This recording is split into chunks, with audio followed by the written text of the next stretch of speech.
Bom, olá, alunos. Continuando as discussões, nós já discutimos um pouco o que é precisão, o que é acurácia, o que difere uma coisa da outra. O que define precisão é repetição, o que define acurácia é capacidade de alcançar objetivos. Discutimos isso a partir de duas metáforas, né? Jogo de dados e cobrança de pênaltis. Precisão e acurácia. Discutir um pouco mais precisão, né? O livro apresenta uma definição de precisão. E vocês vão ver que corrobora muito a afirmação que eu fiz no vídeo anterior. Então, está escrito na literatura. Precisão. Uma medida de alta precisão é aquela que é reprodutível. Então, alta precisão é aquilo que é reprodutível. Joguei o dardo, atingi a borda.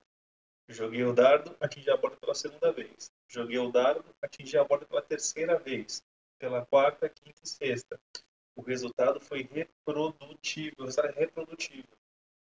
Alcancei o mesmo resultado em oportunidades distintas.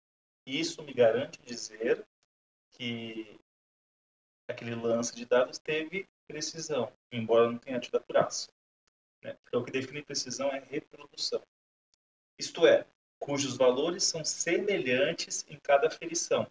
Imaginem um arremesso de dado como uma aferição. O título do capítulo é Planejando as Aferições. Arremessei um dardo, uma aferição, um resultado.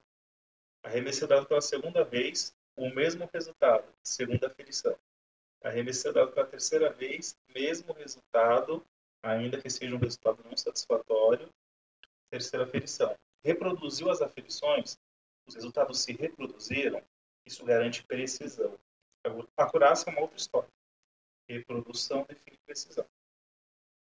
E aí o livro continua. Uma balança pode medir o peso corporal com bastante precisão, mas uma entrevista sobre qualidade de vida tem mais chances de produzir resultados que variam de acordo com o observador ou com a ocasião. É porque muitas vezes nós utilizamos de equipamentos numa aferição, né?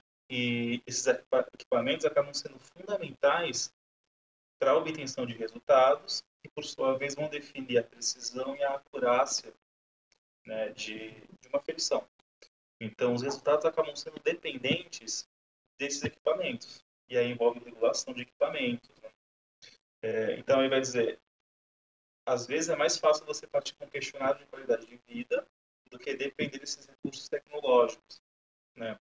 Às vezes você alcança a precisão e a acurácia através de questionários muito mais facilmente do que utilizando equipamentos. E aí o livro continua. A precisão tem uma influência importante no poder estatístico de um estudo. Claro, envolve reprodução, envolve constância. Então, é possível, sim, extrair daí um poder estatístico muito forte. Tá? Estamos discutindo precisão. É possível trabalhar precisão com poder estatístico. Então, o que está em questão aqui é a capacidade de reprodução de um resultado. Ainda que esse resultado constante, contínuo, se distancie do objetivo. E aí é questão de acurácia. Precisão é uma coisa, acurácia é outra.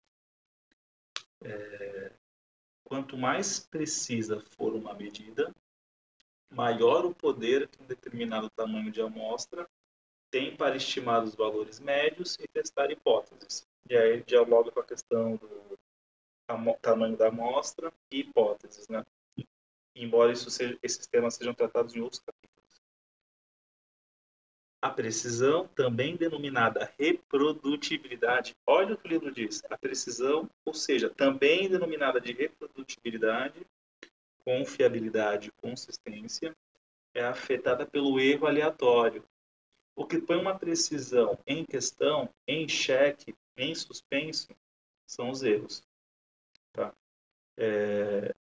Existe um erro estrutural, que é você atingir os dados e nunca se aproximar do centro. É um erro de estrutura. Agora, existem erros aleatórios. Né? Aleatórios.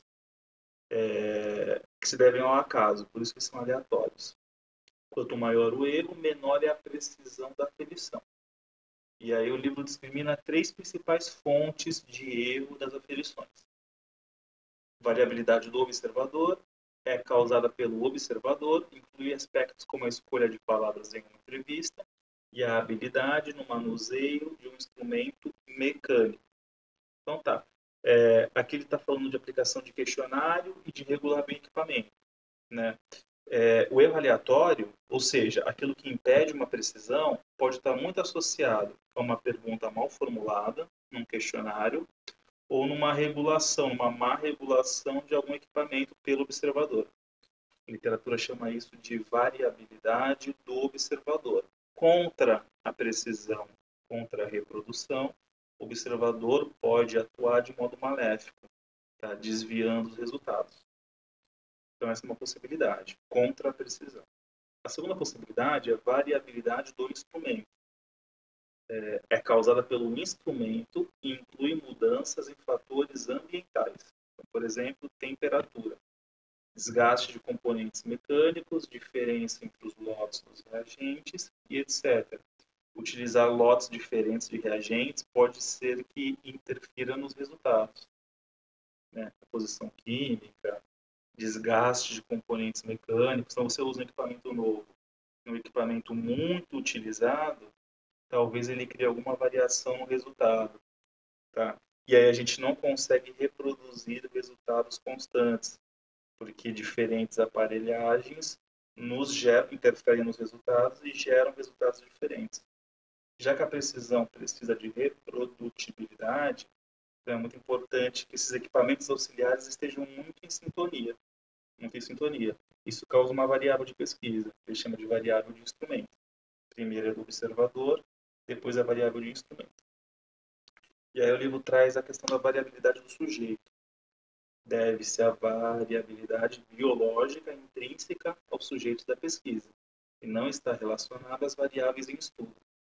Inclui a variabilidade devido ao momento do dia em que é feita a ferição ou ao tempo transcorrido desde a última refeição ou medicação. Tem uma variabilidade da observação, uma do instrumento e uma do sujeito, da condição do sujeito. Então, você afere a pressão, a temperatura em diferentes horários do dia, depois da alimentação, logo depois da alimentação, e numa outra ocasião, num período distante da alimentação, após repouso ou após atividade física. Então, tudo isso interfere, são variáveis de pesquisa, e interfere na obtenção do resultado. Por que é importante mapear essas variáveis, né? Porque a precisão precisa de reprodução, resultado repetido, né? Capacidade de repetição de resultado.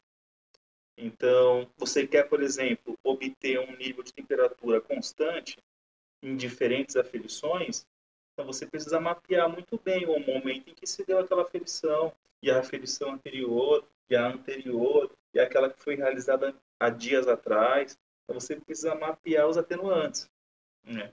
Se você quer ter um resultado que se repete, se você quer ter reprodutibilidade. A palavra que define precisão é reprodutibilidade. Tá? E a literatura continua. Depois de apresentar essas três variabilidades, do observador, do instrumento e do sujeito, a literatura continua. Continua ali avaliando a precisão. E aí tem um textinho. A precisão é avaliada como reprodutibilidade de aferições repetidas, seja comparando aferições feitas pela mesma pessoa, né? A literatura chama isso de reprodutibilidade intra-observador, diversas observações feitas pelo mesmo observador ou por pessoas diferentes. E a literatura chama de reprodutibilidade interobservador. Resultados obtidos por diferentes aferições feitas por pesquisadores diferentes. Tudo isso é variável, né? Da mesma forma, a reprodutibilidade também pode ser avaliada como inter e intra-instrumento. A reprodutibilidade de variáveis contínuas pode ser expressa como desvio padrão intra-sujeito, ou como coeficiente de variação. Desvio padrão intra-sujeito dividido pela média. Coloco umas palavrinhas difíceis, né, para complicar o raciocínio. Para variáveis categóricas, são usados o percentual de concordância, o coeficiente de correlação entre a classe e estatística capa. Ele complicou o raciocínio, ficou truncada a explicação, essa parte final, né? Mas associe precisão com reprodutibilidade. Precisão, reprodutibilidade. Só que a ideia de precisão possui alguns inimigos. Ele chama isso de variáveis, né? São forças que tentam impedir a reprodução. Que forças são essas? Que variáveis são essas? De observador, de instrumento e de sujeito. São componentes que prejudicam a precisão, tá bom? Então, esse vídeo serviu para detalhar conceitualmente um pouco mais o que é a precisão. Foquem nisso. Esse é o objetivo.